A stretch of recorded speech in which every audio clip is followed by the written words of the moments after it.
ഇത് mass മോട്ടോഴ്സിന്നാണ്. Honda Activa 5G വണ്ടി starting complaint ആയിട്ട് വന്നിരുന്ന.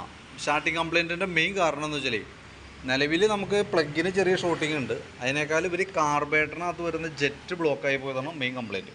അതായത് ഈ സ്ലോ ജെറ്റൊക്കെ ബ്ലോക്കായിരുന്നു, മെയിൻ ജെറ്റും ബ്ലോക്കായിട്ട് ഫ്ലോട്ട് വാൽവ് സെക്കായിട്ട് ഇരിക്കുകയായിരുന്നു.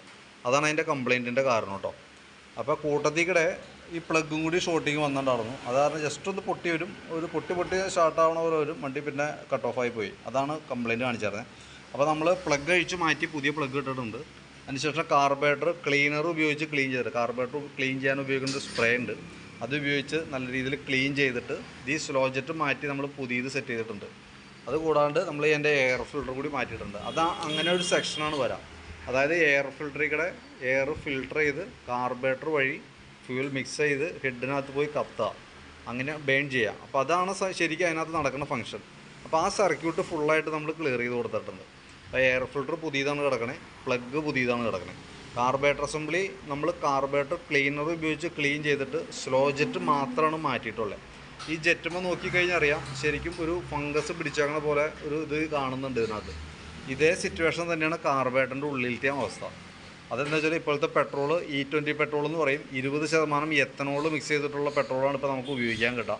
അത് കിടക്കണ കാർബേറ്ററുകൾ ഇതേപോലെ തന്നെ ഫംഗസ് പോലെ വന്നിട്ട് ആ സംഭവം ദ്രവിച്ചു പോകുന്നൊരു കംപ്ലയിൻ്റ് ഉണ്ട്. അത് നമ്മുടെ ഈ വണ്ടിക്കും നിലവിൽ വന്നിട്ടുണ്ട്.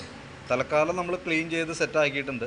പക്ഷേ അങ്ങനത്തെ ഫംഗസ് വരുമ്പോഴുള്ള പ്രോബ്ലം എന്താണെന്ന് വെച്ചാൽ, നമുക്ക് ഫംഗസ് അല്ല, ശരിക്കും കാർബേറ്റർ ദ്രവിച്ചു പോകുന്നതാണ് പ്രശ്നം കേട്ടോ. അങ്ങനെ വരുമ്പോൾ സ്വാഭാവികമായിട്ടും ഈ കാർബേറ്ററിൻ്റെ ഈ അടിയിലേക്കൂടെ വന്ന കറുത്ത പൈപ്പ് വഴി പെട്രോൾ ഓവർഫ്ലോ ആയിട്ട് താഴേക്കൂടെ വരാൻ സാധ്യത കൂടുതലാണ്.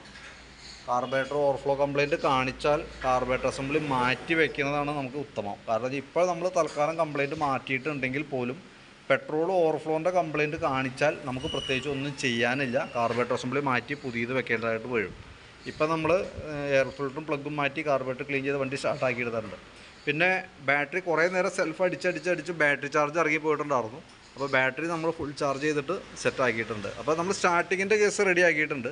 അപ്പോൾ ഇനി നമ്മൾ വണ്ടി ഒന്ന് ഓടിച്ച് നോക്കിയിട്ട് ഞാൻ അതിൻ്റെ ഡീറ്റെയിൽസ് എന്താണെന്ന് വെച്ച് നോക്കിയിട്ട് പറയാം. അപ്പോൾ സ്റ്റാർട്ടിങ് കണ്ടീഷനാണ്, സ്റ്റാർട്ടിങ് കംപ്ലയിൻ്റ് ആയിരുന്നു മെയിനായിട്ട് വന്നിരുന്നത്. അഡീഷണൽ വേറെ എന്തെങ്കിലും കംപ്ലയിൻസോ കാര്യങ്ങളോ ഉണ്ടോ എന്നുള്ള കേസ് ഞാൻ ഒന്ന് ടെസ്റ്റ് ഡ്രൈവ് നടത്തിയതിന് ശേഷം അതിൻ്റെ ഡീറ്റെയിൽസ് അപ്ഡേറ്റ് ചെയ്യാം കേട്ടോ. അപ്പോൾ നോക്കിയിട്ടൊന്ന് പറഞ്ഞാൽ മതി. ഓക്കെ.